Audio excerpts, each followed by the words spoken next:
So we'd start with a summary of the milk of faith. And the first issue that we discussed was creation.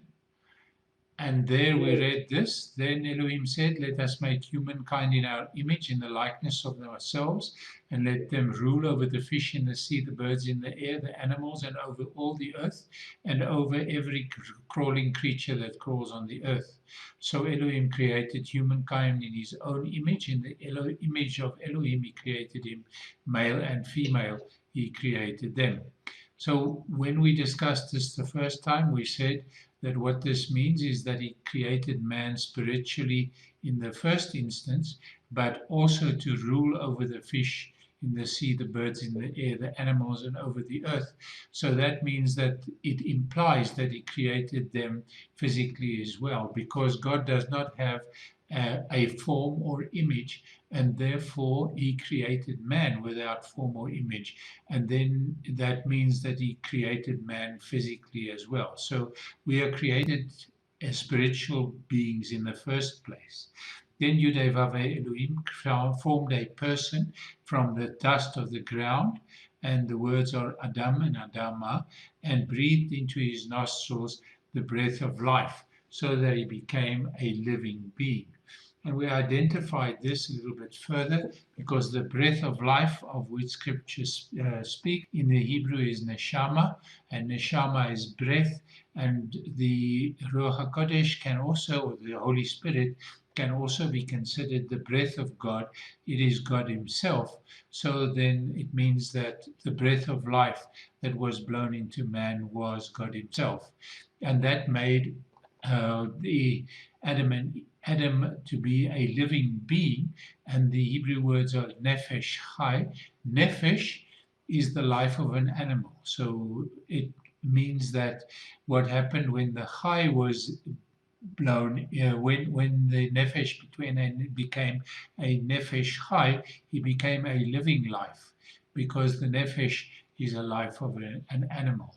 So in that way, he created us to be a living life, which actually means that from the beginning, he intended man to live eternally. Then out of the ground, Yudevave Elohim caused to grow every tree pleasing in appearance and good for food, including the tree of life in the middle of the garden and the tree of the knowledge of good and evil. And we identified that these trees also have a spiritual meaning. So in a way, they are spiritual trees in the middle of the garden. The tree of life that Elohim gives to eat, because he also says that the tree of life will be on both sides of the river that is to run through the New Jerusalem, and the leaves and the fruit of the tree will be for the healing missions. And then he says that man shall not live from bread alone, but from every word that proceeds from his mouth. So in a way, this then is the tree of life that he is speaking about, the tree that he causes us to eat of. And then he said, you may freely eat from every tree in the garden except the tree of the knowledge of good and evil. You are not to eat from it, because on the day you eat from it, it will become certain that you will die. So there's a difference between these two trees. The one, he says the tree is there, and he doesn't say anything further, but he then says that man will not live of bread alone, from every word that proceeds from the mouth of God. And then of the tree of good and evil, he says, you are not to eat from it, because when you eat from it, it will become certain that you will die. So when one takes of that tree, then you will die. So again, a spiritual tree, the tree of the knowledge of good and evil, and he says, do not eat. Then the serpent came to the woman and offered the tree of the knowledge of good and evil, and the woman answered the serpent, we may eat from the fruit of the tree, but about the fruit of the tree of the garden, Elohim said, you are neither to eat from it nor touch it, or you will die. So now, whereas in the earlier text it says that the tree of life is in the middle of the garden. Here it says that you may not eat of the tree of life, a tree that is in the middle of the garden. So both are actually in the middle of the garden. This then places the tree of the knowledge of good and evil in the middle of the garden, as well as the tree of life. There is a little bit of a question. Is it the same tree? The tree of life that Elohim gives us to eat, and the tree of the knowledge of good and evil, which Satan offers and man takes. And obviously, that will not be good for man in any way, shape, or form if he takes from Satan and eats. So the tree of life would then be God's opinion, Elohim's opinion, and the tree of the knowledge of good and evil would be Satan's interpretation. And that would be legalism, because Satan will clearly not interpret the same information in the same way. He cannot create anything original, and everything he does is a copy of what God does. So then the decision is made, and they eat of the tree. And then Elohim comes to walk in the evening breeze, and they hear the voice of Yudevave, Elohim walking in the garden at the time of the evening breeze. So the man and his wife hid themselves from the presence of Yudevave, Elohim, among the trees in the garden. And now the evening breeze in Hebrew is the Ruach Yom. Ruach is wind or spirit, so that's where breeze comes from. But it can also mean spirit. And Yom is a day, and a day can be a day, it can be a year, it can be 1,000 years, it can be exceedingly long, and it can even mean continuously. What it then says is that he wanted Adam to walk with him in the Spirit continuously. And you hear this refrain when Paul starts speaking, how we are to walk in the Spirit continuously. And then obviously they hid themselves from Elohim, that they did not want to walk in the Spirit, in the Ruach. Now the word walk in Hebrew is halach, and halacha is living out one's faith. Yudevave, Elohim called to the man, "Where are you?" He answered, "I heard your voice in the garden. I was afraid because I was naked and I hid myself." So when he cannot walk in the Ruach, he knows that he is naked. The clothing is gone. Up to this point, he was clothed in the Ruach, in the Spirit, in the Shekhinah, in Elohim's presence. When this happens, the result is that the relationship with Elohim is broken, and Adam and Eve's relationship also is broken. Elohim called to the man, "Where are you?" He answered, "I heard your voice in the garden, and I was afraid because I was naked and I hid myself." They cannot walk in the Ruach continuously. They're naked, the clothes are gone. They were clothed in the Ruach, in the Shekhinah, in Elohim's presence. Just to repeat what it says. The result, Adam and Eve's relationship is broken, and they start shifting blame. Adam says it's Eve, Eve says it's the snake, and they do not assume accountability for what happened. And then Yeshua comes in the place of Adam, and what he does is he assumes accountability for what Adam had not done. And then he takes the accountability for man, for Adam and for Eve onto himself, and he dies to set the record straight with Yud-Heh-Vav-Heh. When she hears the voice of Satan, she already has started off the process of listening to the wrong spirit. And therefore the discernment between the two voices is critically important, and was important right from the beginning.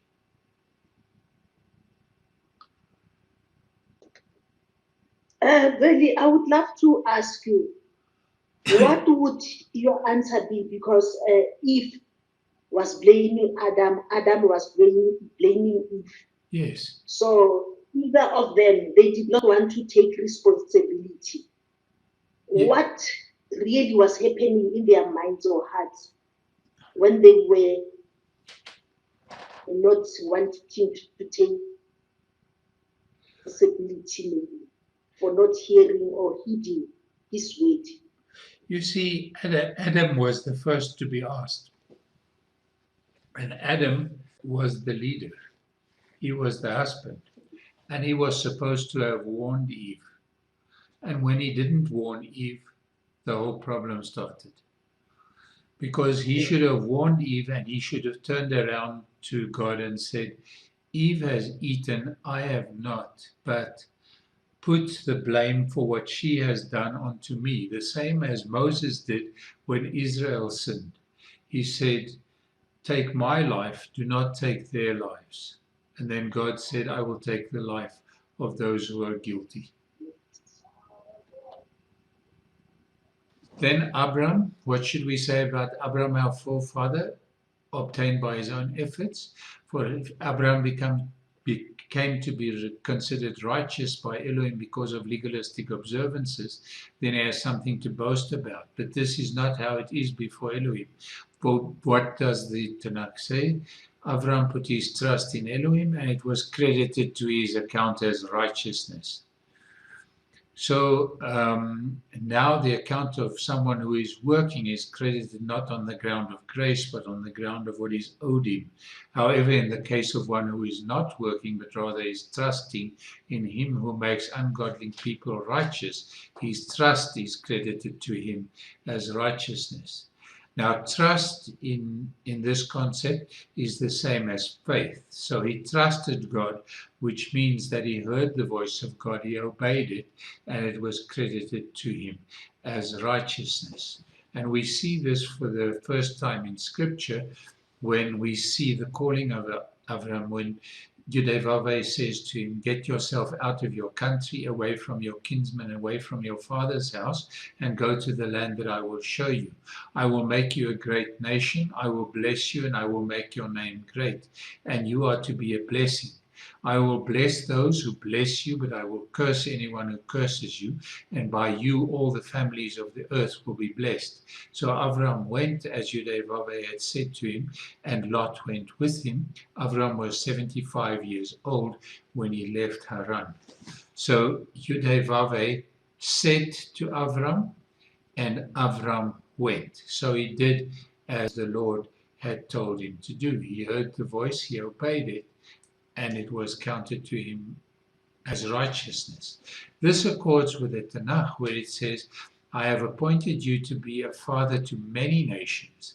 Avram is our father in Elohim's sight because he trusted Elohim as the one who gives life to the dead and calls non-existent things into existence. So these are the two facets of faith. Life to the dead is when he turns around our sin, because that is life to the dead when we obey the voice, and he counts us to righteousness, and he calls non-existent things into existence, because he also promises us things for the future, and which we can trust absolutely because he is reliable. For Avram was past hope, yet in hope he trusted that he would indeed become a father to many nations in keeping with what he had been told. So many will your seed be. His trust did not waver when he considered his own body, which was as good as dead, since he was about 100 years old, or when he considered that Avram's womb was dead too. So this is his trust in the non-existing things that the Lord promised to bring into existence, that he would bring him an heir. Now then, there are interesting things about Avram's life that tell us something about the type of person he was. And I think that as father of our faith, he therefore also is our example. So the Lord walks with Avram after he ate with Avram, and he walks in the direction of Sodom and Gomorrah. And then he says, Yudevave says, should Avram what I'm about to do, inasmuch as Avram is sure to become a great and strong nation, and all the nations of the earth will be blessed by him. For I have made myself known to him, so that he will give orders to his children and to his household after him, to keep the way of Yudhevavhe and to do what is right and just, so that Yudhevavhe may bring about for Avram what he has promised him. Yudhevavhe said, the outcry against Sodom and Amorah is so great and their sin is serious. So because he knew how to give orders to his children and his household to keep the way of Yudhevavhe and do what is right and just. What are those orders he gave them? He ordered them to listen to the voice, to obey it, and then they would do what is just and right. So this actually means that Avram, even though he lived so many years before us, that he already knew how to listen to the voice and obey it, and for it to be counted to righteousness, and he could also teach others how to do it. And then he said, the sin of Sodom and Amorah is so great and their sin is serious. So immediately Abraham knew that God was telling him that Lot was not able to reach the people of Sodom and Amorah. When they reached the place Elohim had told him about, Avram built an altar there and arranged the wood on it. He bound his son Isaac and laid him on the altar on top of the wood. Then he reached out his hand and took the knife to slay his son. But the angel of Yudhevavhe called out to him from heaven, Avram, Avram, here I am, he replied. Do not lay a hand on the boy, he said. Do not do anything to him. Now I know that you fear Elohim because you have not withheld from me your son, your only son. Avram looked up and there was in a thicket he saw a ram caught by its horns. He went over and took the ram and sacrificed it as a burnt offering instead of his son.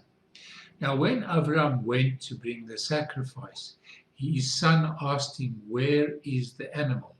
And he said to his son, God will provide himself the ram. So God will be the ram himself. So here God gives a ram in the place of Isaac. But eventually God gave Yeshua in our place as the ram. So by doing this, Avram was also doing what Adam had not done. And that is that he was prepared to give everything he had to Yudhevavhe, and that he was prepared to sacrifice his son. And this was an amazing thing, that Avram was prepared to give everything he had, that he also was in a position where he could keep the Great Commission.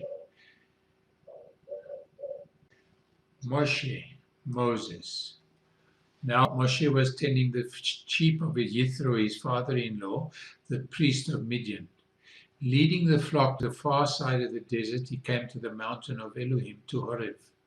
The angel of Adonai appeared to him in a fire blazing from the middle of a bush. He looked and saw that although the bush was flaming with fire, yet the bush was not being burned up. So the angel of Yudhevavhe appeared to him in the bush, and he was fire.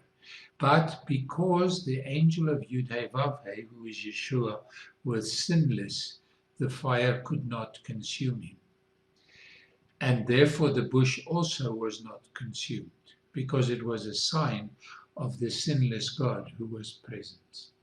And because this was not burning up, Moshe was inquisitive.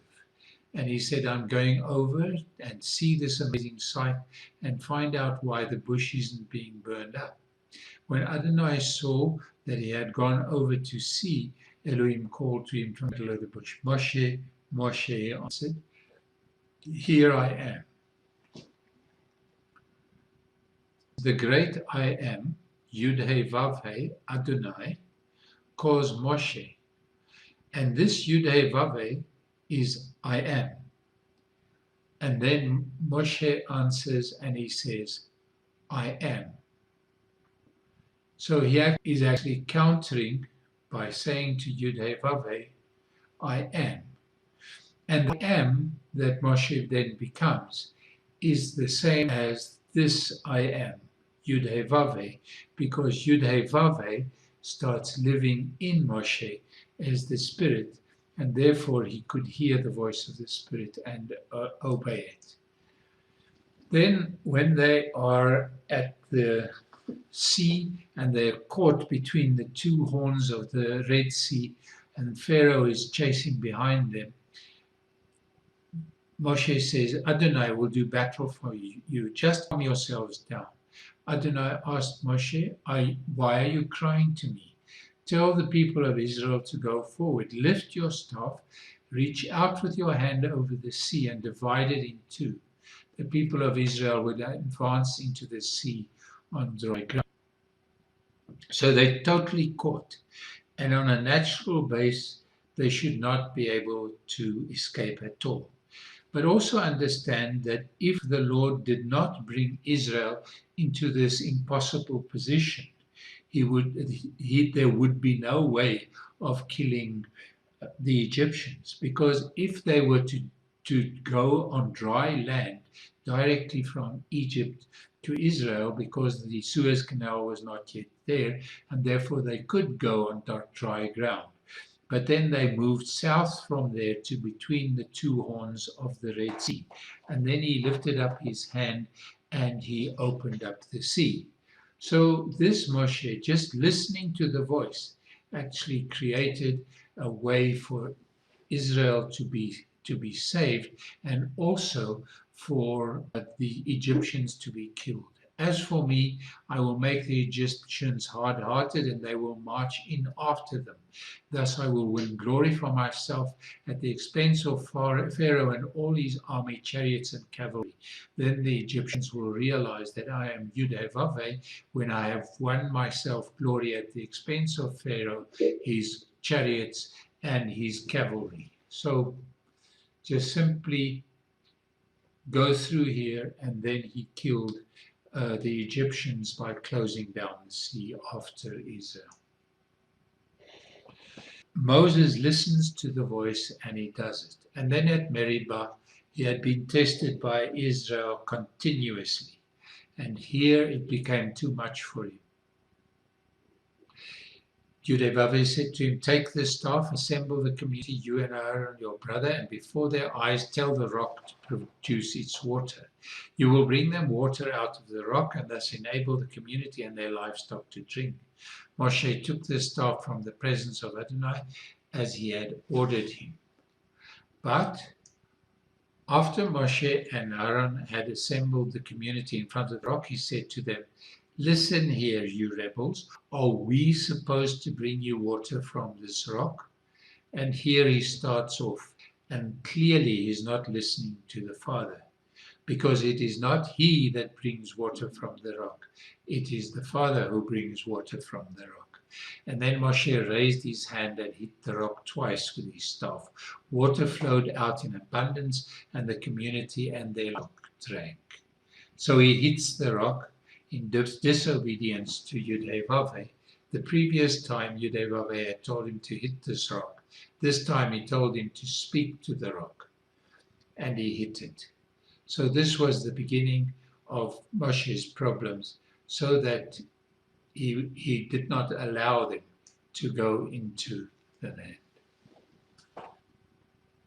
Jethro, or also known as Reuel, the friend of God, comes and he gives Moses advice on how to govern Israel and to divide Israel into groups of 3 and 6.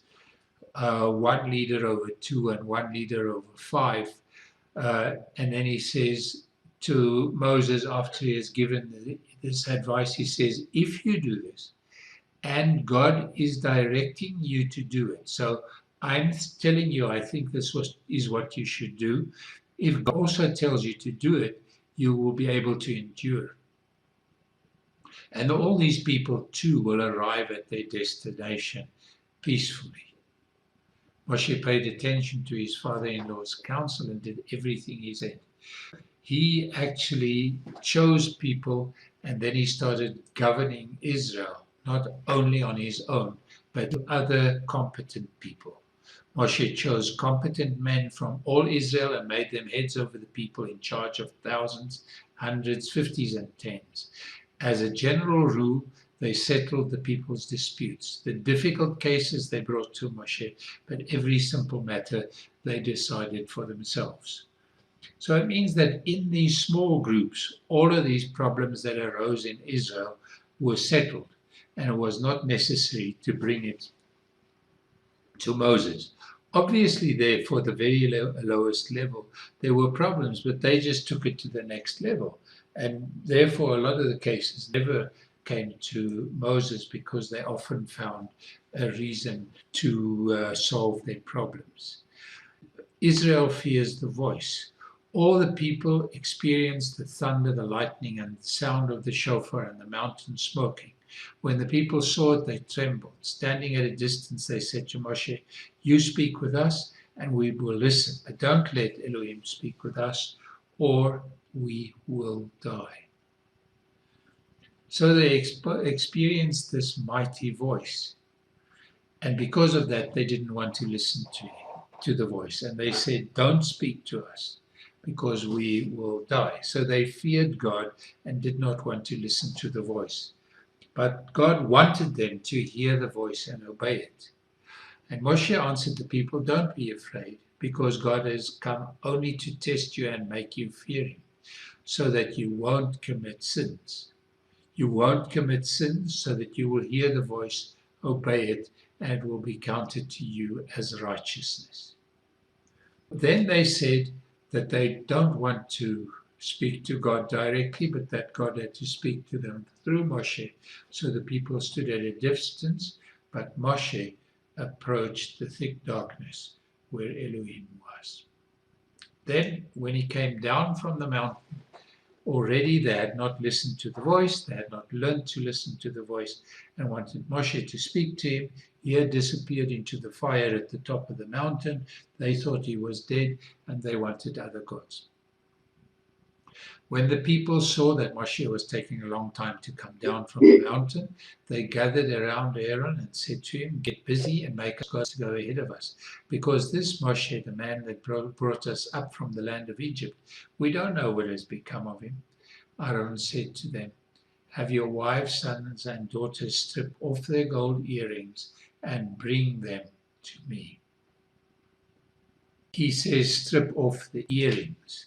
They're not hearing the voice of God, so they're deaf. And then Aaron says, strip off your earrings. You can't hear, your ears are only there to bear earrings. Strip them off and bring them to me. Aaron takes this all, and the people stripped off their gold earrings and brought them to Aaron. He received what they gave him, melted it down, and made it into the shape of a calf. They said, "Israel, there's your God who brought you up from the land of Egypt." On seeing this, Aaron built an altar in front of it and proclaimed, "Tomorrow is to be a feast for Yud-Heh Vav-Heh." And the word that he used is Yud-Heh Vav-Heh. So he was actually saying that this calf is Yud-Heh Vav-Heh. And therefore, by manner of speaking, he was not replacing Yud-Heh-Vav-Heh as the God of Israel, but had created an idol that was Yud-Heh-Vav-Heh. But clearly, God had said, "You are not to make any image for yourself." Moshe turned and went down from the mountain with the 2 tablets of the testimony in his hands, tablets inscribed on both sides, on the front and on the back. The tablets were the work of Elohim, and the writing was the writing of Elohim engraved on the tablets. When Joshua heard the noise of the people shouting, he said to Moshe, "It sounds like war in the camp." He answered, "That is neither the clamor of victory nor the wailings of defeat. What I hear is the sound of people singing." But the moment Moshe got near the camp, when he saw the calf and dancing, his own anger blazed up. He threw down the tablets he had been holding and shattered them at the base of the mountain. It is said of the Torah that it is the marriage contract between God and Israel. So it is known as the Ketubah. And for this means that Israel was being unfaithful to God. And Moses had only one thing he could do, and that is that he had to annul the marriage. And the way that he annulled the marriage is by breaking the marriage contract, which is the tablets that he had. So he knew that things had gone wrong. But interestingly, Joshua heard the noise of the people shouting. He said to Moshe. So there is a little bit of an insinuation that Joshua was on the mountain with Moshe when he received the tablets the first time. So you can see what a righteous man Joshua was, because there's this insinuation that he was there as well. Then Moshe goes and he calls to him all of those who are for Yudhevave, and the sons of Levi did what Moshe said. They came to him with spears, and that day they killed 3,000 of the people of Israel. Moshe said, you have consecrated yourself today to Adonai, because every one of you has been against his own son and against his own kinsman, in order to bring a blessing on yourselves today. The next day Moshe said to the people, you have committed a terrible sin. Now I will go up to Adonai. Maybe I will be able to atone for your sin. But he had commanded the sons of Levi to kill these 3,000 people. So what did he go up the mountain with? He went up the mountain with the lives of these 3,000 people who had been killed, and he atoned for Israel with the lives of those 3,000 people that he went up with the blood of those 3,000 people. Then Moshe went back to Yudhevave and said, please, these people have committed a terrible sin. They've made themselves a god out of gold. But if you will just forgive their sin, but if you don't, I beg you, blot me out of your book which you have written. So he's then saying, I will do what Abram was prepared to do, and I will die in the place of Israel. And Adonai answered Moshe, those who have sinned against me are the ones that I will blot out of my book. Then the Lord passes by Moses and he proclaims, Yudhevave, Yudhevave, El, compassionate and gracious, slow to anger, abounding in love and faithfulness, maintaining love to thousands, forgiving wickedness, rebellion, and sin. Yet he does not leave the guilty unpunished. He punishes the children and their children for the sin of the parents to the third and fourth generation. So this is God's righteousness. When he passes Moses, this is what he says. Okay, let's discuss what Moses is an image of. Abram is an image of a man who served God fully. And through that man, God did mighty things.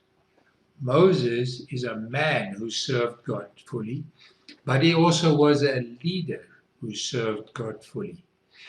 And he acted as God's judge in Israel and saw to it that God and Israel remained in a good situation with each other. So he is an example of acting on behalf of Israel to see to it that God will forgive. By sending the Levites to kill those 3,000, he can go and atone. And then he goes up on the mountain and he atones. And then God tells him what his righteousness looks like. So he had the tremendous privilege of hearing this from God himself. In Exodus 18, Yeah, when Jethro gave Moses advice yeah, that Moses, I'm giving you advice, yeah, but if God tells you to do it, yeah, then you will endure. yes. Can you unpack that statement? Does it really mean that Moses or any person cannot do something which God did not tell him to do, even though that person, maybe like Jethro, gave him advice? You see, what happened is that Moses alone was not enough to see to all of the complaints that were happening, because if the entire Israel were living in righteousness, they would not have any problems with each other. There would be no cases that they would have against each other, and there would be no judgment. So then, what would Moses do? Because Moses wouldn't need to judge. But because they refused to listen to the voice of God, judgment was necessary. And Moses was not enough to listen to all of these cases. So Jethro came and said to him, "This is my advice to you." But Jethro's name also is Reuel, which means friend of God. So he also heard from God.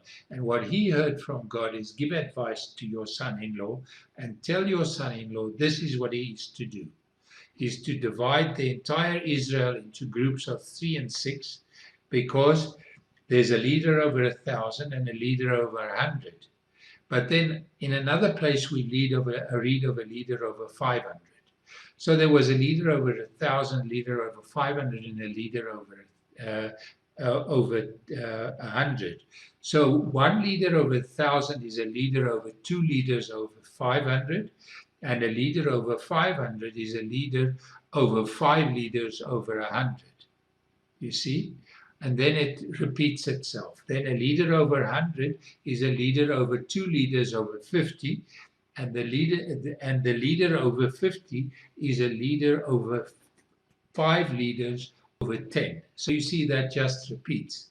And in the final analysis, it is Yeshua who leads over 2, which is over Kepha and Yochanan, and they each dealt with 5 of the other disciples. But Yeshua dealt with all 12 of them. He was the 13th one.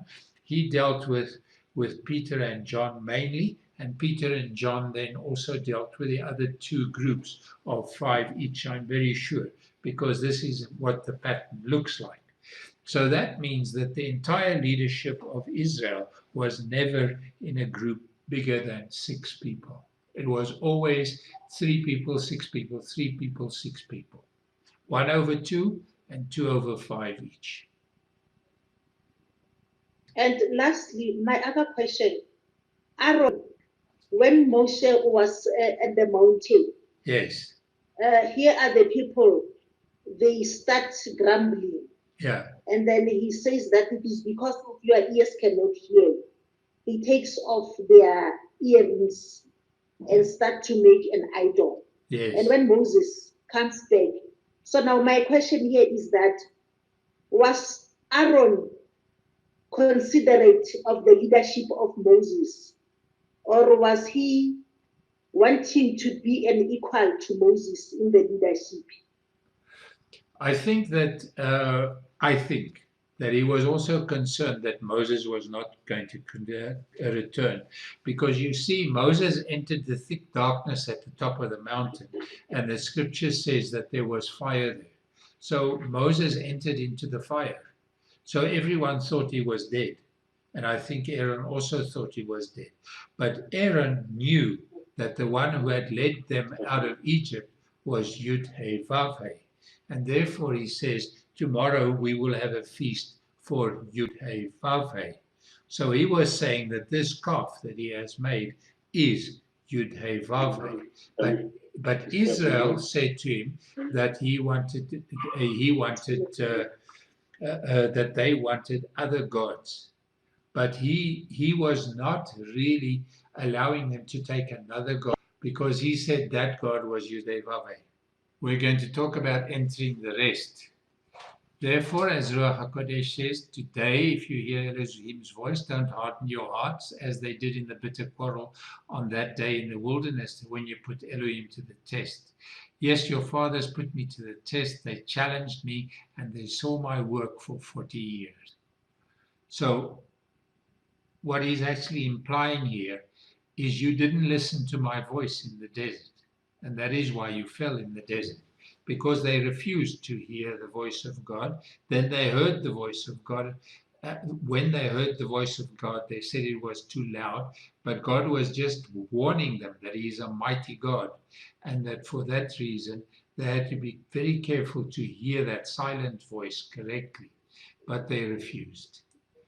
And then it says, Therefore, I was disgusted with that generation. I said, their hearts are always going astray. They have not understood how I do things. In my anger, I swore that they would not enter my rest.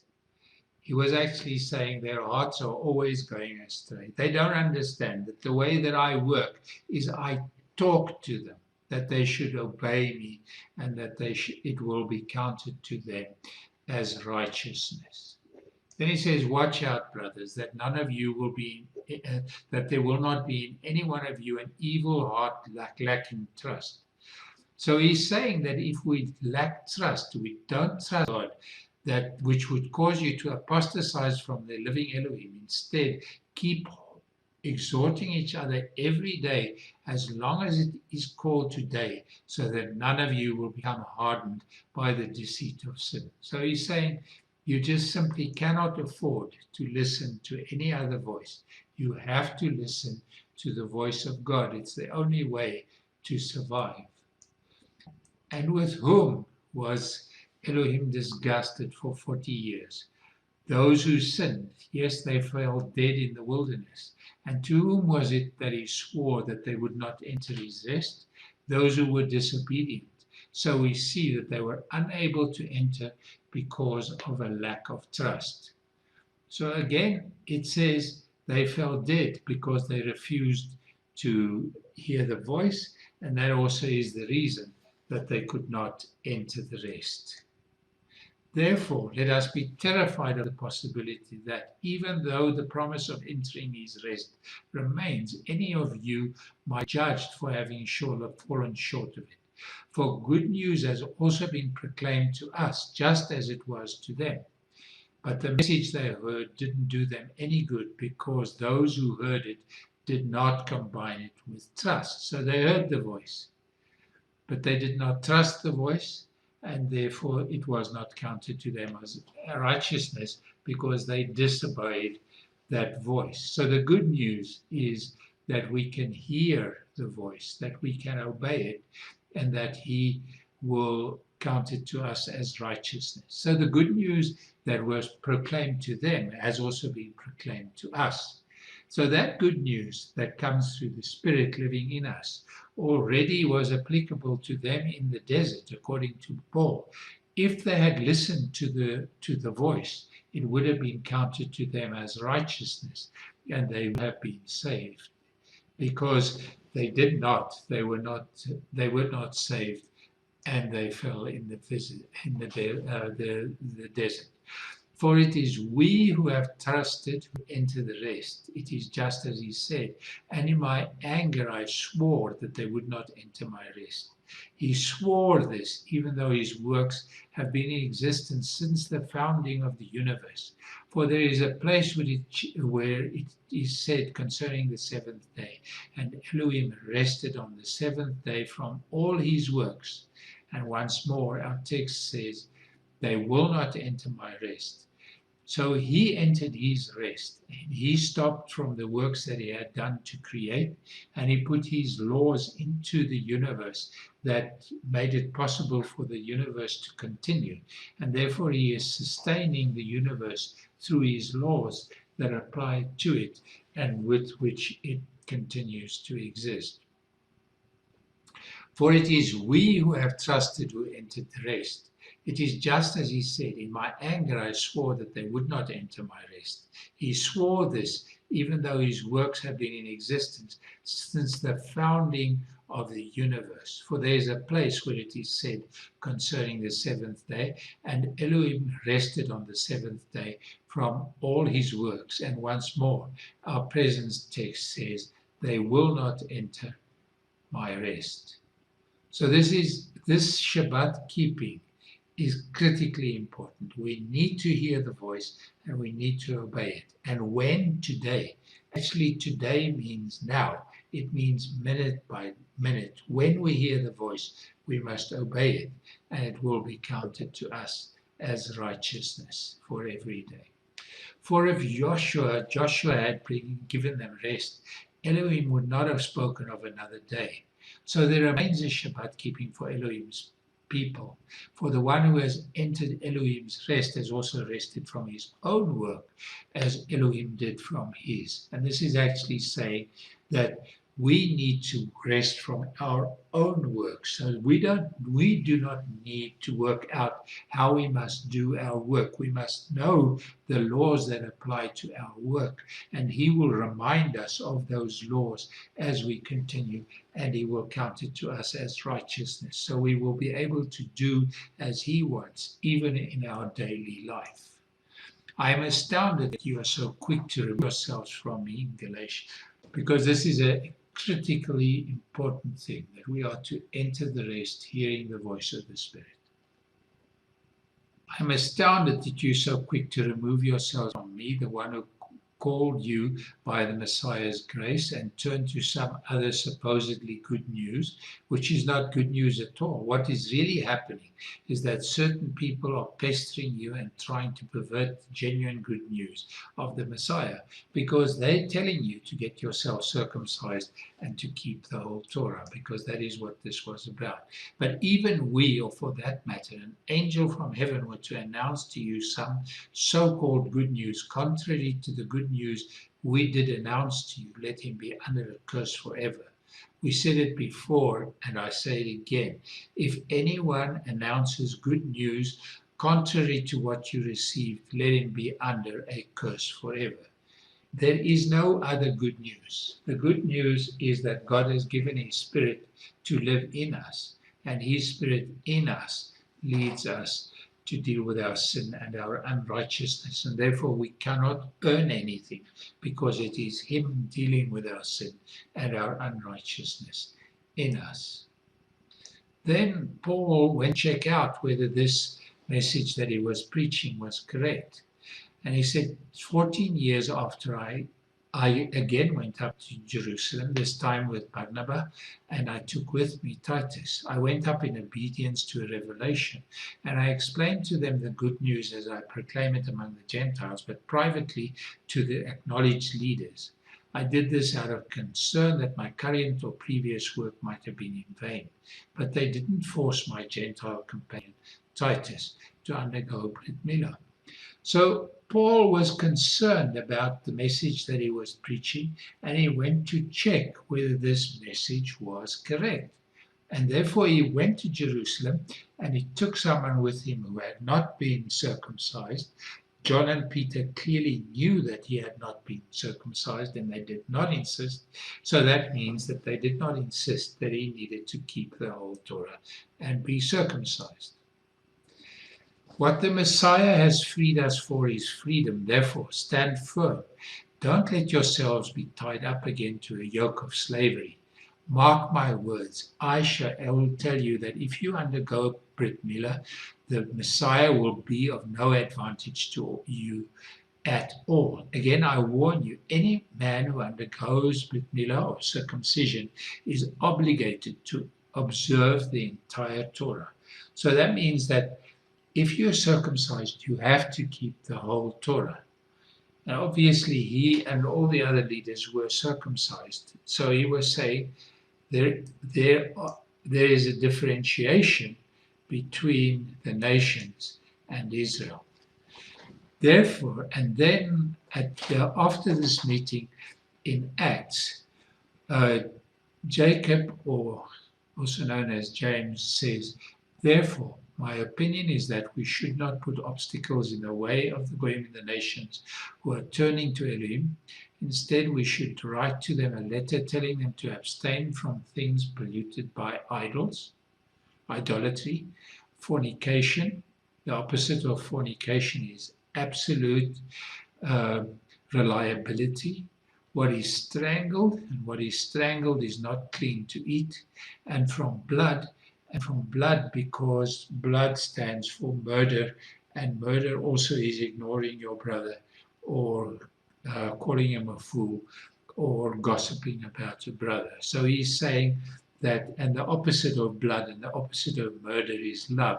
So what they have decided here is that you have to be absolutely reliable, and you have to be absolutely loving. So that means that you need to learn the ethical laws of the scriptures, and that is what you need to do. For from the earliest times, Moses has had in every city those who proclaim him, with his words being read in the synagogues every Shabbat. So if you need to find out what this is about, you can go to the synagogue on the Sabbath, and you can go to the houses of Jewish believers, and they will explain what this means to you. And then the final thing is the fire fell. The fire fell on Sodom and Gomorrah to destroy the flesh because it was totally sinful. Then there was fire in the burning bush that did not consume the bush, because what was in the bush was sinless.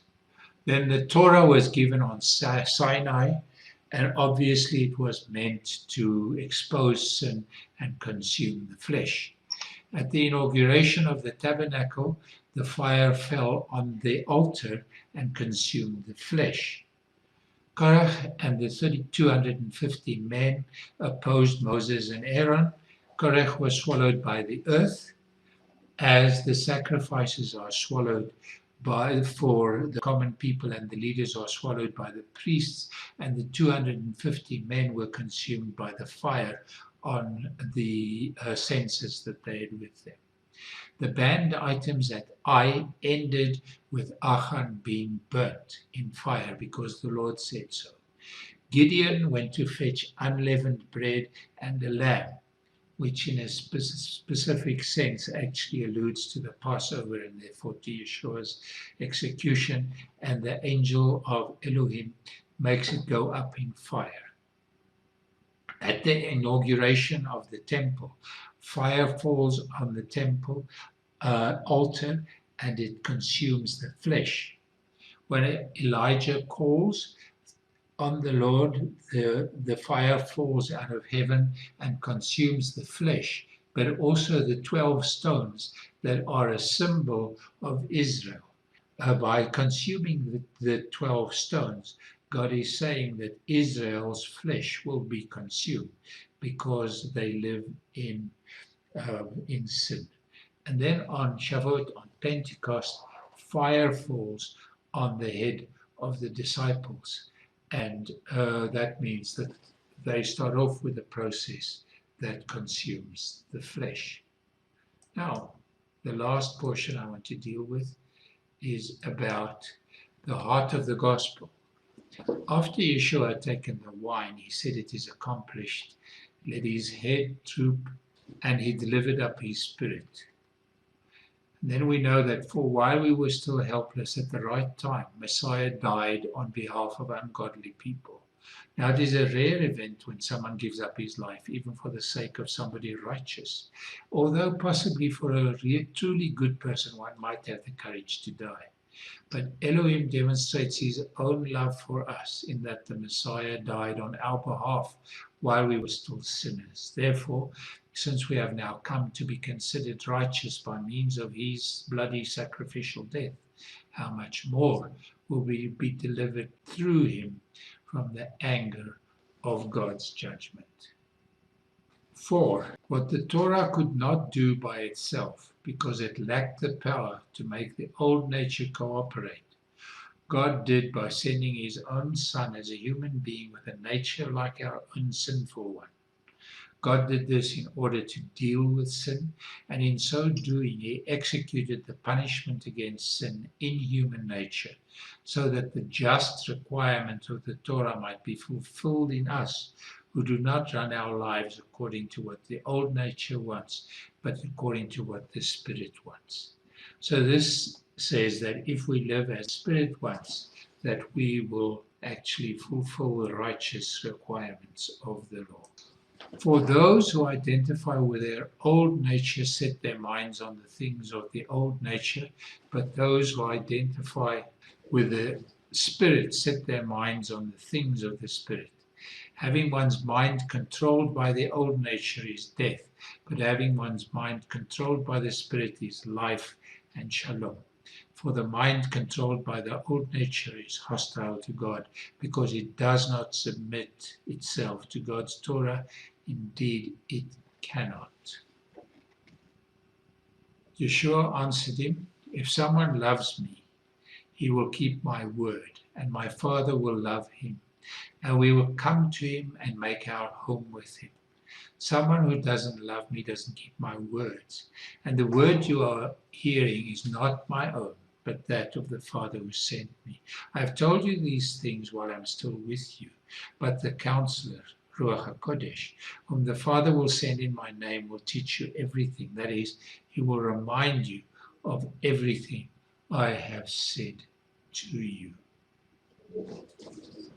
So the Counselor will remind us of everything that Yeshua taught his disciples. And therefore, we must know these things and must know the Scripture so that he can remind them.